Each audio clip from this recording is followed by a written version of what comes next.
olutalo lw'amaanyi wakati w'abalimba ebikajjo ababitwala ku kyuma ekyekakire w'amadivaani n'obukulembeze bw'ekyuma eky'amadivaani. Abalimba ebikajjo mu kusooka waaliwo embeera nga singa omulima ebikajjo bye bikwata omuliro n'obitika ku loolo oba ku tractor n'obireeta, wabeerawo embeera ey'okutunulamu amangu n'oyisaawo ebikajjo ne babiwasere kuba ebikajjo babiyidde byonooneka mangu kyekisooka. Kati baga nti embeera eno yavaawo eyokulingamu nti abalimba ebikajjo loole ezitisa ebikajjo ebiyidde ziyimirira ekakira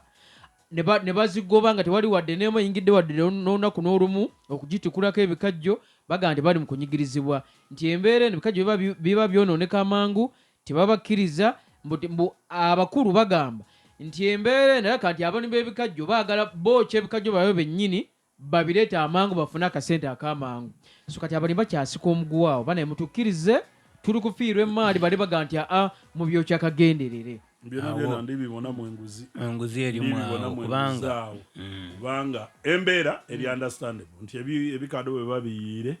byonooneka mangu so wandibairewo enkola ng'ebisaawo mu bwangu. But then nibeene kampuni boona bakibona nti ebiseera bwe babikizangawo ebikaadho amangu amasamba mangi agagemanga omuliro okusinga buti matono so bandi baire bongera mu ndowooza oba baataawo ekitongole kya intelligence sugarcane intelligence something nga kijja kyanoonyeza neyo ebikajjo bya Mulwanyi byayidde era olaida kukoba nti iwe ng'ebibyo bwe byayire olikwenda okubisaawo mangu sooka oleeta ekyoleeta era abantu batandika olaba abantu bagulanga pamit osanga abanene abe batumbuto nga bali be balina zipapiti naye nga nalina ekikajjo n'eki Mudofu ng'alina pamiti zeekakira nalinayo nga nzira Bikaadho kabiri nga bengusa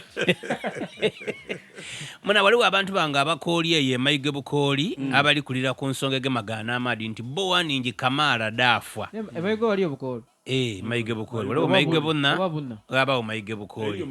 ate oba mayige bukooli ojja nsanga obudde paka namayingo waimwewaira muleero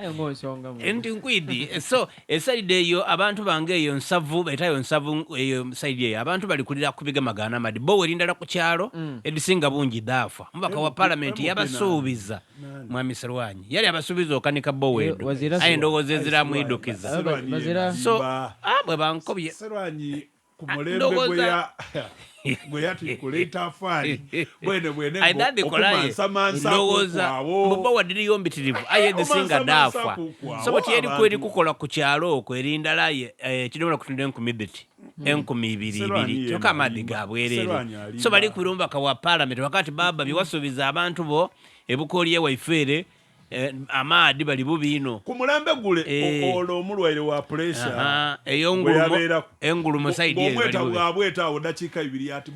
all the boys on this constitution